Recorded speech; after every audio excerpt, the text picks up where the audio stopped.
Hello everyone, स्वागत है आप सभी का सृष्टि क्लासेस के ऑनलाइन प्लेटफॉर्म पर। शेक्सपियर ने लगभग 400 सालों पहले कहा था, नाम में क्या रखा है, what's in the name. But नाम में है बहुत कुछ। अभी आजकल चर्चा चल रही है, एक कंट्रोवर्सी हुई है, भारत या इंडिया। आज उस कंट्रोवर्सी पे थोड़ी बहुत बात करेंगे। ज़्यादा हम लोग थोड़ा सा अपने सब्जेक्ट पॉइंट ऑफ व्यू से देखेंगे ये नाम आए कहाँ से, भारत, इंडिया, हिंदुस्तान, इन शब्दों के पीछे की कहानी क्या है, उसी को आज डिटेल में देखेंगे, हम लोग बात करेंगे उसी के बारे में। तो स्वागत है एक बार फिर से आप सभी का। स्टार्ट करते हैं आज का हमारा हम डिस्कशन। तो एक तो चीज़ हम लोगों को क्लियरली विजिबल है, ये भारत शब्द हमारे चारों तरफ, अंग्रेज़ों ने हमें इंडिया बोला है, वेस्टर्न वर्ल्ड आज भी इंडिया बोलता है, लेकिन हमारे राष्ट्रगान के अंदर हम भारत भाग्य विधाता बोलते हैं। संविधान की शुरुआत करेंगे, प्रस्तावना के अंदर हिंदी वर्जन अगर बात करें तो वहाँ सिर्फ भारत लिखा है, हम भारत के लोग। उसके अलावा हमारा जो पासपोर्ट आता है इंडिया का, उसके ऊपर भी आपको भारत गणराज्य मिलेगा। रिपब्लिक ऑफ इंडिया भी मिलता है, लेकिन भारत गणराज्य भी मिलता है। नाम सारे हैं। अब बात मुद्दे की ये है कि नामों का इतिहास क्या था। सबसे पहले इसी मेन जिस चर्चा पे हमें आने को एक तरह से फोर्स किया गया है कुछ पॉलिटिकल नैरेटिव्स द्वारा, कि ये भारत शब्द को उठाया गया कि सिर्फ भारत रख दिया जाए, या भारत क्यों ना रखा जाए, इंडिया क्यों रखा जाए। वो सारी चर्चाओं के पीछे एक, अगर हम लोग एक आधारभूत एक डिस्कशन आज अगर कर लेते हैं कि भारत कहाँ से आया, इंडिया कहाँ से आया, और ये हिंदुस्तान शब्द भी जो हम देखते हैं वो कहाँ से आया, तो थोड़ी सी क्लैरिटी आएगी। बात करते हैं शुरू अपनी। सबसे पहले तो सबसे जो अर्ली जेनेसिस इस शब्द का मिलता है अपने को भारत का, वो कहाँ से मिलता है अपने को? भारत ऋग्वेद के अंदर आपको मिलता है एक दशराज्य युद्ध। दशराज्य युद्ध, ये दशराज्य युद्ध या बैटल ऑफ 10 किंग्स, ये जो युद्ध हुआ इसके अंदर आपको देखने को मिलता है कि सुदस नाम के राजा थे, जिनकी ट्राइब का नाम था ये भारत। ये भारत जो है ये उनकी ट्राइब का नाम था। और सबसे पहली बार अपने को अगर इंडियन लिटरेचर के अंदर अगर बात की जाए तो सबसे पहले यहीं पर अपने को ये सेंस मिलता है भारत नाम का, यहाँ पर ऋग्वेद में। उसके अलावा भी ऋग्वेद के अंदर आपको देखने को मिलेगा कि नाम और भी मिलते हैं। भारत जन्म एक शब्द मिलता है ऋग्वेद में ही। और अगर आपको थोड़ी बहुत नॉलेज हो हिस्ट्री की, तो ऋग्वेद के अंदर जो सबसे बड़ी प्रशासनिक इकाई आ चुकी थी उसका नाम था जन, और जन पे राज किया करता था राजन। तो जन आ गया था उस समय, ये जन शब्द आ गया था उस समय। ये देश या राज्य ऐसे इस तरह के शब्द थे नहीं, सबसे बड़ी जो प्रशासनिक इकाई थी उसको बोला जाता था जन। और यहाँ पर एक ये भारत जन्म शब्द प्रयोग मिलता है। उसके अलावा भारत पुत्रम, ये भी शब्द अपने को ऋग्वेद में ही मिलता है। भारत जन्म और भारत पुत्रम, ये दो शब्द अपने को मिलते हैं उधर। तो सबसे पहले तो बात इन्हीं की हमने अभी की, भारत जन्म, भारत पुत्रम। उसके अलावा ये जो दशराज्य युद्ध था, इसने एक भूमिका तैयार कर दी। भारत शब्द जो है इसके सबसे अर्लीस्ट ट्रेसेस हमें यहाँ से मिलते हैं। सबसे पहली बार यहीं पर इस शब्द को प्रयोग में लाया गया। उसके बाद अगर आगे बात करें, महाकाव्य लिखे गए, महाभारत आया, और महाभारत के अंदर एक शब्द हम लोग देखेंगे बार बार, भारतवर्ष। ये भारतवर्ष शब्द ना सिर्फ महाभारत में बल्कि विष्णु पुराण जो बाद में आगे लिखे गए, 18 पुराण लिखे गए, इन पुराणों के अंदर भी आपको मिलता है ये भारतवर्ष शब्द मिलता है। विष्णु पुराण में स्पेशली इस शब्द के ऊपर चर्चा की गई, भारतवर्ष। तो वापस अगेन ये भारत शब्द आपको फिर से देखने को एक बार मिलता है। आगे अगर बात करें इसके बाद में, अगर प्राचीन इतिहास हम लोग शुरू से ट्रेस कर रहे हैं, ये भारत शब्द कब से चर्चा में आने लगा, कब ये जाके इंडिया में बदलेगा, वो भी आगे हम देखेंगे अभी। इसके बाद आगे बात की जाए अगर, तो एक प्रसिद्ध अपने को हाथी गुफाओं से खारवेल का अभिलेख मिलता है। खारवेल कौन थे? जैन राजा थे खारवेल, और खारवेल का हाथी गुम्फा अभिलेख, ये हाथी गुम्फा अभिलेख अपने को उदयगिरी की पहाड़ियों से मिलता है उड़ीसा के अंदर। इस अभिलेख के अंदर एक बात बोली गई कि मौर्योत्तर काल का ये अभिलेख था, यहाँ पर ये बात बोली गई कि खारवेल द्वारा एक एक्सपीडिशन रवाना किया गया है भारतवर्ष को जीतने के लिए। एक दल रवाना किया गया भारतवर्ष को जीतने के लिए। तो वापस वही शब्द भारतवर्ष, एक बार फिर से हमें यहाँ पर देखने को मिलता है। इस भारत शब्द के मतलब एक चीज तो साफ है कि अपने को भारत के एंशिएंट प्राचीन लिटरेचर के अंदर ये शब्द मिल रहा है। यस, मिल रहा है, ओरिजिन इसका मिल रहा है अपने को, अपने ही वेदों में, अपनी ही और बाकी ग्रंथों में, अपने अभिलेखों के अंदर ये शब्द मिल रहा है। लेकिन फिर कुछ और नाम भी आए और कहानी ये थी कि आपको अगर आइडिया हो तो हम लोग भारत पर आक्रमण करने वाले सबसे पहले विदेशियों के रूप में जानते हैं पर्शियंस को, अकेमेनिड एम्पायर। अकेमेनिड्स ने, दारियस नाम का एक ईरानी राजा हुआ था, पर्शियन था, अकेमेनिड नाम भी दिया जाता है इनको। तो अकेमेनिड्स ने सबसे पहले यहाँ पर आक्रमण किया था और इनके आक्रमण के बाद हुआ ये कि यहाँ पर जो हमारा प्रचलित नाम क्या चलता था, संस्कृत में सिंधु नदी की बातें हो रही थी, वेद लिखे जा चुके थे, अपना जो संस्कृत का लिटरेचर था उनके अंदर ज़्यादातर में हम इस सिंधु नदी के किनारे वाला देश बोला जाते थे।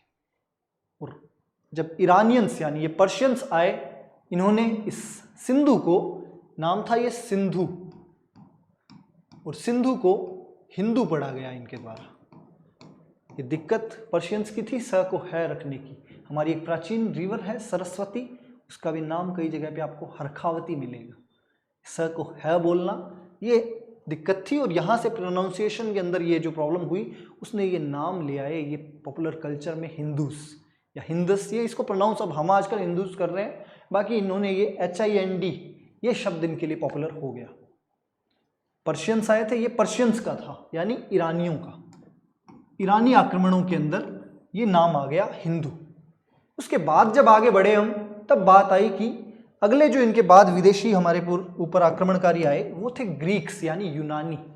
और यूनानियों में सबसे मुख्य जो आक्रमणकारी हमें याद आता है वो है सिकंदर महान। सिकंदर या अलेक्जेंडर भी बोलते हैं हम उसको। अलेक्जेंडर का आक्रमण हुआ, मैकेडोनियन थे ये, ग्रीक्स थे। अब अलेक्जेंडर जब आया उसके बाद से अब ये यूरोपियंस की भी एंट्री होने लग गई। और यूरोपियंस को हमारे देश की नॉलेज मिली थी कहाँ से? इनसे, ईरानियों से। अगर आप वर्ल्ड मैप का, अगर आपको हल्का सा आइडिया होगा तो वर्ल्ड मैप के अंदर आपको दिखेगा, मैं आपको दिखा ही देता हूँ इधर वर्ल्ड मैप, थोड़ा सा एक हम लोग बात कर ही लेते हैं। एक सेकेंड, यस, वर्ल्ड मैप में आपको ये हमारा इंडिया, प्यारा भारत हमारा इधर आपको दिख रहा है। उसके अलावा आप अगर देखोगे आगे तो इधर से ये ईरान चालू हो जाता है। ईरान, यही वो रीजन जिसको मैंने पर्शिया बोला, ईरान से आए थे पहले। उसके बाद ग्रीक्स आए हैं भारत की तरफ आक्रमण करने, जो यूरोपियंस थे। तो यूरोपियंस उसके बाद आना चालू करेंगे और यूरोपियंस आएंगे आक्रमण करने के लिए भारत की तरफ। तो उनको जो नॉलेज मिली थी भारत की, वो मिली थी इनको किन से? अपने, एक सेकेंड,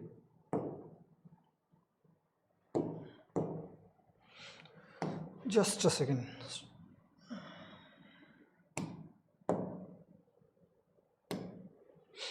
यूरोपियंस की जो हमारी बात हमारी चल रही थी कि इन यूरोपियंस को नॉलेज मिली थी इंडिया की इन पर्शियंस के थ्रू। और इन्होंने इसको ट्रांसलिटरेट जब किया, तो ट्रांसलिटरेट करने के चक्कर में, या इसका जब भाषा एक तरफ से दूसरी तरफ गई, इन्होंने इस हिंदूस, ये हिंदूस को ये इंडस, सिंधु नदी का ये नाम इंडस, जो अंग्रेजी नाम हम देखते हैं वो ग्रीक्स के समय से आया, वेस्टर्न वर्ल्ड, पाश्चात्य देशों से। पाश्चात्य देशों में अब नाम ये प्रचलित हो रहा था इंडस। और जो भारत का रीजन था जिस पर अलेक्जेंडर ने अटैक किया, इस रीजन को बोला जाने लगा था lower Indus region, region that is lower to Indus. Indus नदी, सिंधु नदी के लिए ही ये शब्द उपयोग में लिया जा रहा है। तो ये यहां से कहानी ये रही, नाम प्रचलित हो गया इंडस, जो आगे जाके प्रचलित हो के बाद में इंडिया की तरफ भी जाएगा। तो ये इंडिया का जेनेसिस आपको मिल रहा है। भारत की बात हमने कर ली। अब बात करते हैं एक और शब्द की, जिसको हमने बोला था हिंदुस्तान।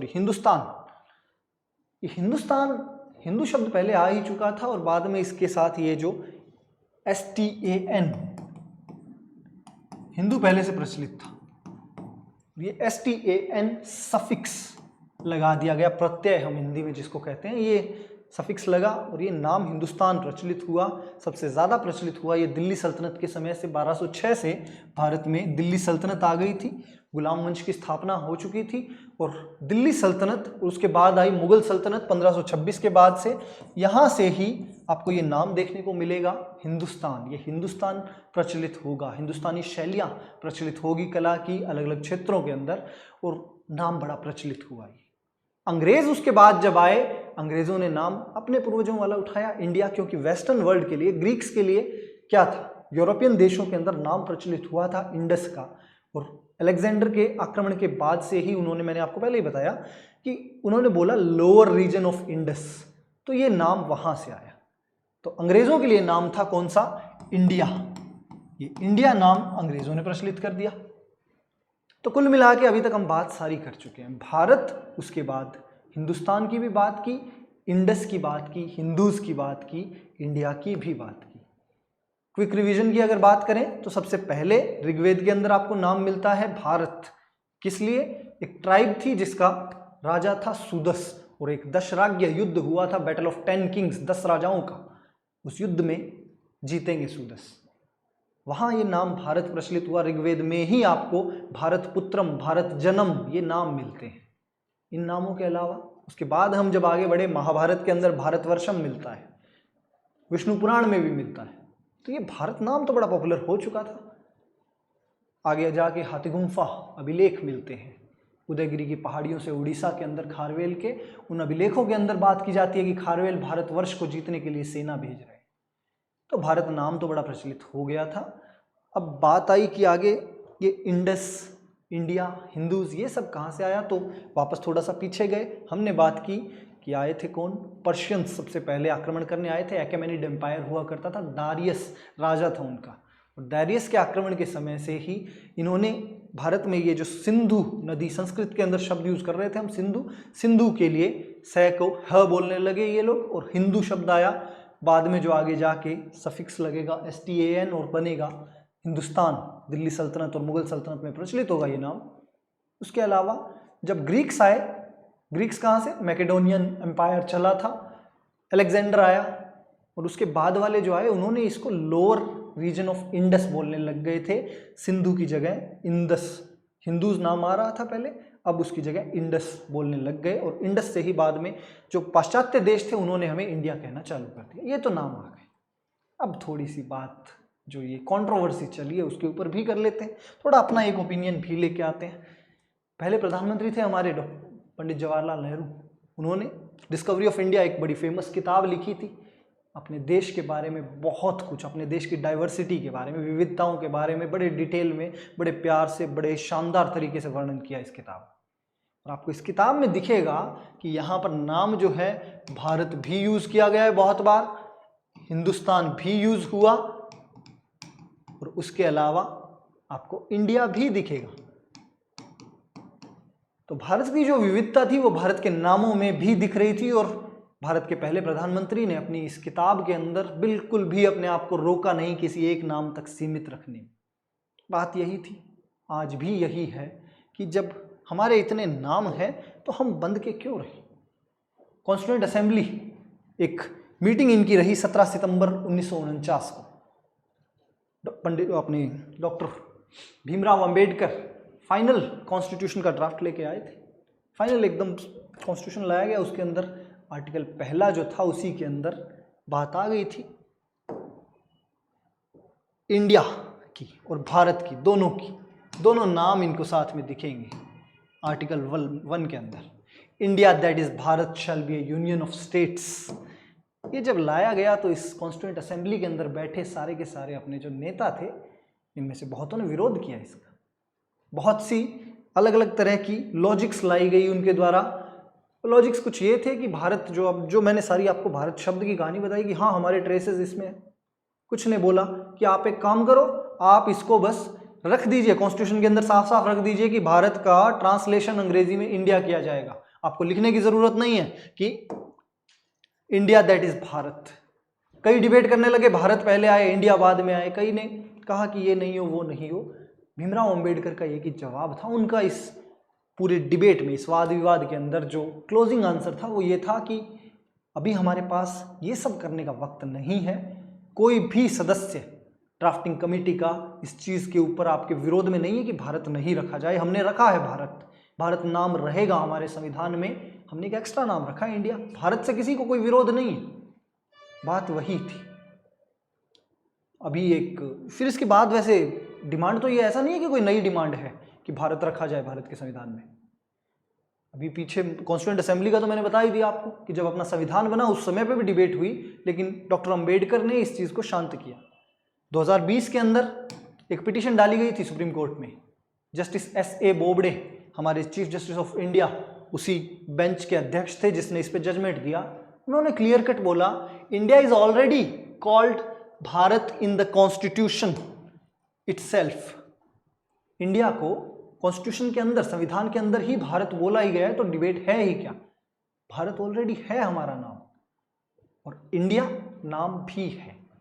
अब इस सारी डिबेट के अंदर एक सबसे जो एक तरह से बोला जा सकता है कि सबसे एक तोला हुआ जो जवाब मिला या जो सबसे सही जवाब लगा मुझे, वो था शशि थरूर का। डॉक्टर शशि थरूर ने एक बड़ा शानदार ट्वीट किया इसके ऊपर कि भारत और इंडिया दोनों नामों के अंदर कोई भी इसमें कुछ डिफरेंस या मतलब अपने को नाम कोई सा भी कम नहीं है, दोनों की अपनी वैल्यू है।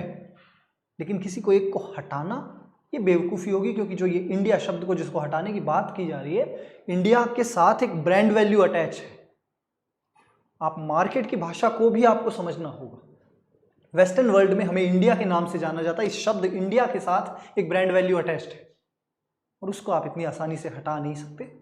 बात यही थी मुद्दे की। ये अपना आज का डिस्कशन था। ओपिनियन आप सबके बिल्कुल एकदम आमंत्रित है, कमेंट बॉक्स में दीजिए। इस वीडियो में कोई खामी लगी हो, कोई कमी लगी हो, कोई इंप्रूवमेंट आप चाहते हो, वो भी कमेंट में बताइए। बाकी करते रहेंगे ऐसे ही मुद्दों पे औरों पे भी बात, और अपनी हिस्ट्री क्लासेस भी कंटिन्यू करेंगे। मिलते हैं अगली वीडियो में। Thank you.